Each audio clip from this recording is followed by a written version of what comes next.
Ma'am जैसे अभी आपने बात की, हम नेगेटिविटी और अपनी हैबिट्स जिनकी वजह से हम नेगेटिविटी अट्रैक्ट करते हैं अपनी लाइफ में, उनकी बात कर रहे हैं। तो आपने बताया जैसे हैंड शेक भी लोग सीधा जाके कर लेते हैं, और वो टच भी कहीं ना कहीं ऑरा एक्सचेंज करता है, डायरेक्ट ऑरा एक्सचेंज करता है। अब यहाँ पे चलो ये तो एक हैंडशेक की बात हुई, एक चीज़ अब आजकल ना टीनेजर्स के अंदर या यंगस्टर्स के अंदर, एडल्ट्स के अंदर, जो आजकल के नए एडल्ट्स हैं उनमें एक नया ट्रेंड आया है।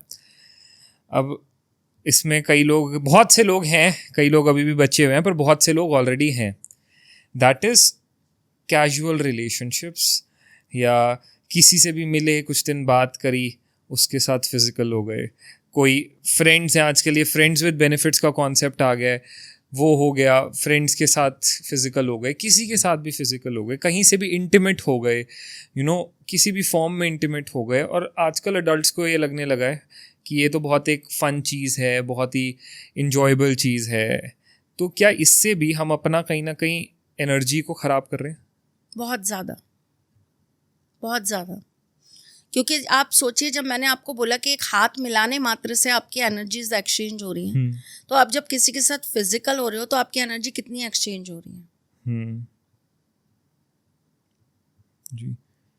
और वो जो एक्सचेंज ऑफ एनर्जीज है उसको आप कितना हैंडल कर पा रहे हो, आप मैनेज कितना कर पा रहे हो उसको, वो भी तो अपने आप में एक बहुत बड़ा सवाल है।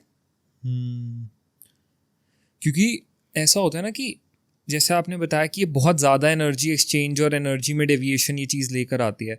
अब मान लो किसी के एक्चुअल एनर्जी बहुत अच्छी है, या उसके आगे चीज़ें अच्छी ही होनी है, बट अगर वो ऐसे बहुत कैजुअल किसी के साथ भी इन फिजिकल चीज़ों में इन्वॉल्व हो जाता है, तो क्या वो कहीं ना कहीं अपना आगे की अचीवमेंट्स भी जो उसको मिलनी थी, या जो आगे का एक स्मूदर लाइफ कर लेता है। शुक्र आपकी कुंडली के अंदर, स्पेशली मैं लड़कों की बात कर रही हूँ, लड़कियों की नहीं, शुक्र आपकी कुंडली के अंदर जिस जगह पर प्लेस्ड है, वो उस जगह से आपको किन चीज़ों से वंचित कर देगा, आपके इन कर्मों की वजह से। ये आपकी कुंडली साफ दिखा देती है।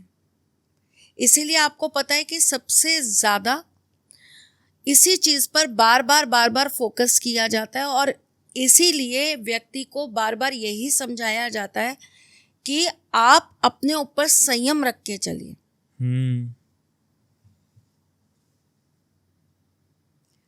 पर ये जो सिस्टम है ना, ये यंगस्टर्स को आजकल समझ में आ नहीं रहा, और जब तक उनको समझ में आता है तब तक चीज़ें बहुत आगे तक जाके खराब हो जाती हैं।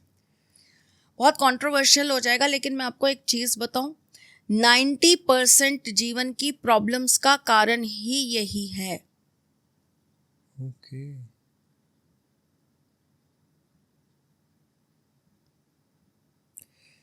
मैम जो इतना बड़ा कारण आप बता रहे हो, 90% एक बहुत बड़ा रेशियो है, और ये तो हमने अभी यंग अडल्ट्स की बात करी जो ये कैजुअल चीज़ों में इन्वॉल्व हो जाते हैं। ऐसा एक बहुत बड़ा प्रोपोर्शन, अगर आपने मेन की जैसे बात करी, उन पे ही हम आए, तो ऐसा भी है जो शादीशुदा है, शादीशुदा होने के बाद भी वो बाहर पेड चीज़ों के लिए जा रहे हैं, बाहर इधर उधर इन्वॉल्व हो रहे हैं, और बहुत ज़्यादा ये चीज़ आजकल बढ़ती जा रही है। ये भी तो कहीं ना कहीं वो भी अपनी पूरी एक ये ऑरा साइकिल डिस्ट्रॉय कर रहे हैं। बिल्कुल डिस्ट्रॉय कर रहे हैं। अपना केवल अपना नहीं कर रहे, आप वहाँ से क्या लेकर आ रहे हो।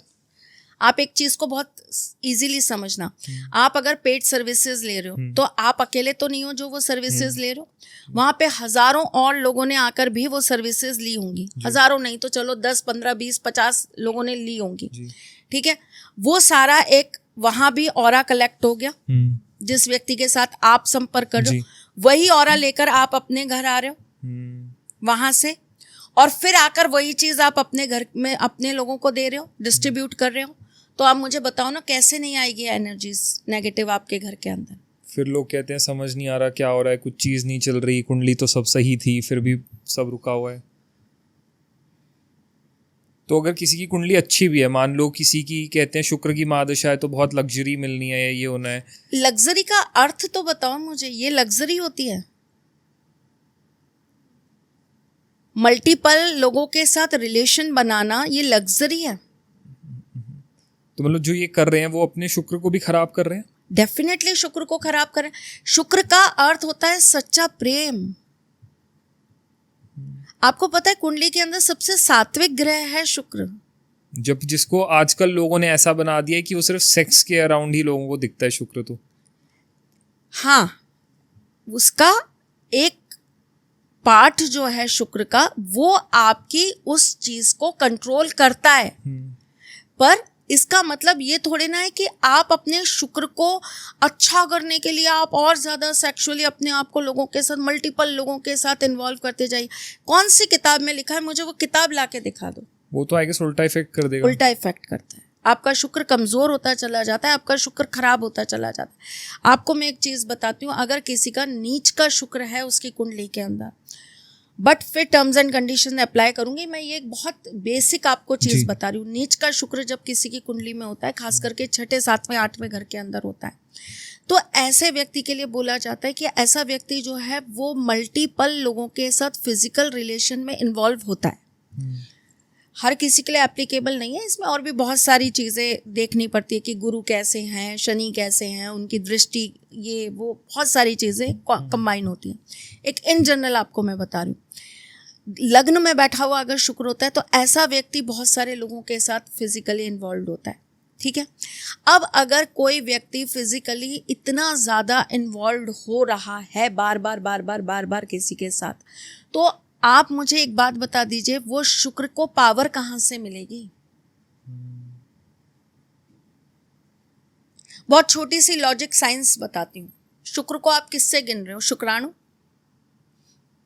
एक मेल के अंदर शुक्राणु उस व्यक्ति के जो होते हैं, उसका जो वीर्य होता है, वही तो उसकी ताकत का मेन कारण होता है एक पुरुष के अंदर जी।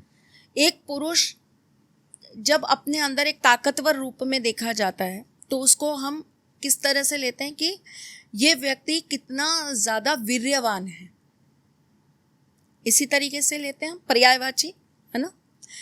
अब आप मुझे एक चीज़ बताइए कि एक व्यक्ति जो अपने आप को इतनी मल्टीपल जगहों पर इस्तेमाल कर रहा है, तो उसके अंदर की ताकत क्या रह गई? नहीं, जीरो।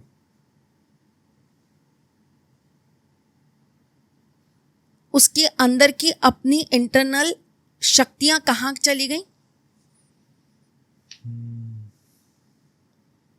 बर्बाद हो गई। फिर जब आप किसी को कोई पूजा, साधना, कोई जाप या इस तरह की जब कोई चीज करने के लिए बोलते हो तो आप उसको क्या कहते हो? ब्रह्मचर्य का पालन करना, सात्विक रहना, फिजिकल रिलेशंस मत बनाना। ठीक है, क्यों?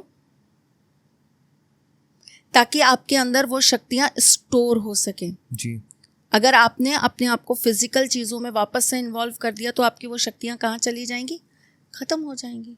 आपको वापस से उसको रिस्टोर करना पड़ेगा। यही होगा। ठीक है, एक पार्टनर के साथ, या चलो किसी कारणवश मैं कह सकती हूँ कि आपका 2 या 3 पार्टनर्स के साथ आपका रिलेशन बन जाता है एक पूरी ज़िंदगी के अंदर।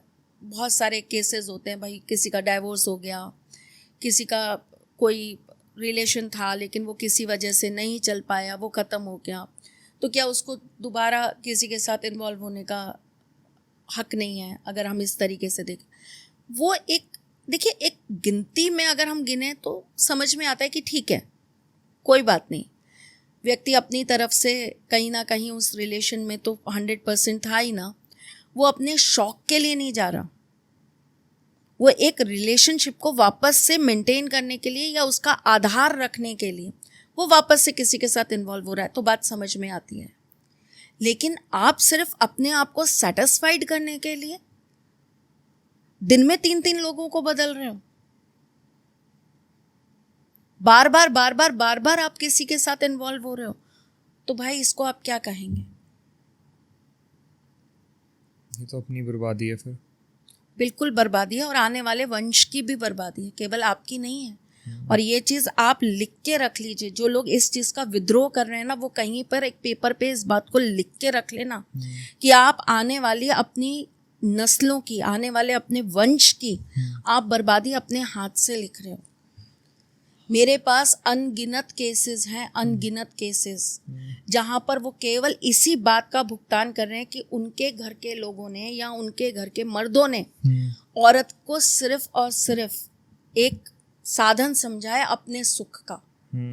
और उस चीज़ का भुगतान आज उनको करना पड़ रहा है। किस रूप में? कि उनकी अपनी मैरिज लाइफ नहीं चल पा रही, उन्हें ससुराल अच्छे नहीं मिल रहे, उनको लाइफ पार्टनर्स अच्छे नहीं मिल रहे, उनकी शादियां नहीं टिक पा रही हैं, उनका डाइवोर्स हो रहा है बार बार बार बार, उनकी मैरिज लाइफ में बहुत दिक्कतें आ रही हैं, बहुत पेन्स आ रहे हैं। इस चीज़ का भुगतान उनके बच्चों को आज करना पड़ रहा है। मैम ये आपने बात करी कि ये लोग नादानी में चीज़ें करते हैं जिसका बाद में भुगतान करते हैं। फिर अब इसके अंदर ना, इसी टॉपिक के अंदर एक बड़ी इम्पॉर्टेंट चीज़ आती है कि लोग ऐसी चीज़ें कर तो लेते हैं, यंगस्टर्स आजकल, यंग एडल्ट्स सिर्फ अपने कुछ वक्त के शौक़ के लिए ये चीज़ें कर लेते हैं। तो चलो मान लीजिए एक बार के लिए उन्होंने ऐसा कुछ कर भी लिया। अब कई केसेस में क्या होता है, अब वो उस नादानी में ना कई बार उनकी पार्टनर जो होती हैं वो कंसीव कर लेती हैं। फिर आजकल लोग क्या करते हैं, फिर वो ऐसी मेडिसिन्स लेते हैं जिससे वो उसको अबॉर्ट करें, या वो अदर प्रोसीजर से करते हैं। पितृदोष लगता है, आपको पता है? तो फिर अब मैं वही जानना चाह रहा था कि इसमें वो अपने साथ फिर वो क्या गड़बड़ ले लेते हैं कि पितृदोष लगा लेते हो आप अपने ऊपर। ओके। और मैंने कहा ना, इन सब चीज़ों की गलतियों का भुगतान आने वाले भविष्य में आपके वंश को करना पड़ता है।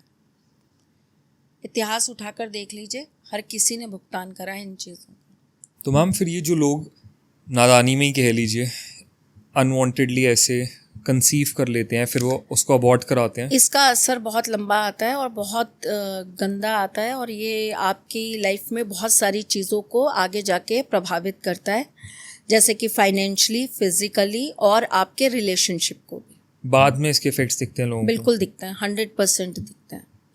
बहुत सारे केसेस के अंदर तो आपके बच्चों के ऊपर भी प्रभाव आता है इन चीज़ों का।